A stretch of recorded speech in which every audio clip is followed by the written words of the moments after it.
What if I told you that all it took to manifest your dream life was a bit of psychology and a willingness to rewrite your story? Today, I want to share with you exactly how to shift your identity and reinvent yourself. If you're ready to step into a new version of you and create the life you've always dreamed of, grab a notebook and a pen, because what I'm about to share can truly change your life. Your identity creates your reality. Who you believe you are sets the boundaries for how far you go, what you accomplish, how you love, how you earn, and how much joy you experience. You'll never outgrow the picture you hold of yourself. For example, if you've always told yourself, "I'm terrible with money, I just can't manage it," then that identity becomes your reality. You keep struggling with money no matter how much you try to budget. But if you shift your identity to, "I'm someone who's learning to master money," then your reality starts to shift with it. This is why reinventing yourself isn't just about new habits. It's about transforming the way you see yourself. There are two ways most people try to change their life. Start with habits. You force yourself into new habits until they eventually shape your identity. For example, maybe you drag yourself to Pilates every morning. At first it feels forced, but after a while you begin to see yourself as someone who goes to Pilates, and it just becomes second nature. Start with identity. Instead of waiting for habits to rewire who you are, you decide first, "I am the kind of person who takes care of her body." Suddenly, the habit of going to Pilates falls into place. This method is often faster and feels more aligned because you're acting from who you are, not who you're trying to be. A great example comes from James Clear's Atomic Habits. Imagine someone trying to quit smoking.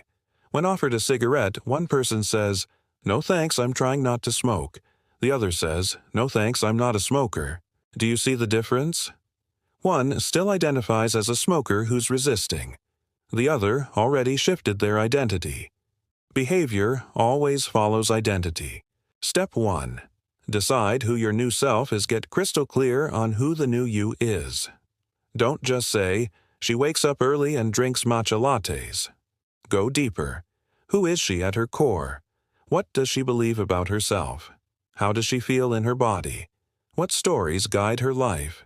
If you could read a memoir of her inner world, what would it say? For example, maybe your new self is someone who trusts her voice, who walks into a room with quiet confidence, who sees money as a tool instead of a burden.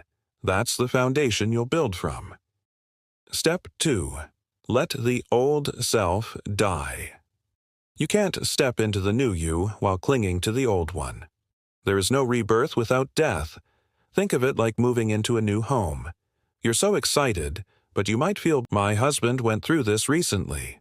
He reinvented himself in a powerful way, but at first I kept holding on to the old version of him.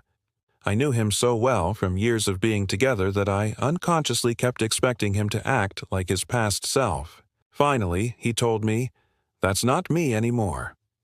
It hit me. He had already let go of his old identity, but I hadn't. Sometimes the people closest to us will mirror back our old selves, and that can make it harder to fully transform. Step 3. Embody the new you. Here's where most people get stuck. How do you actually become this new version of yourself? Think about the best actors. They don't just pretend to be a character, they embody them. They internalize the role so deeply that for a time they are that person. Heath Ledger as the Joker wasn't acting lines, he was living the character. The same principle applies to you. Don't pretend to be confident, abundant, or healthy. Embrace it. Feel it in your bones. Shift from the inside out. Climb the ladder. Sometimes it is hard to jump from where you are now to where you want to be. Years ago, I was battling a serious health condition. Everyone told me it was incurable. I wanted to embody the identity of someone fully healed, but when I was in pain every day, I couldn't get there. So instead, I shifted into the identity of someone who was healing. That I could believe, and once I embodied "I am healing," my body began responding. Eventually, I was able to fully embody "I am healthy." And today, I am. If you're making $1,000 a month but want to embody the identity of someone making $100,000, it might feel too far away. The power to change your life is within your identity. All it takes is a shift in perspective, a willingness to let go of the old, and a commitment to embodying the new. You are capable of incredible transformation. Believe it, live it, and watch your dreams unfold before you.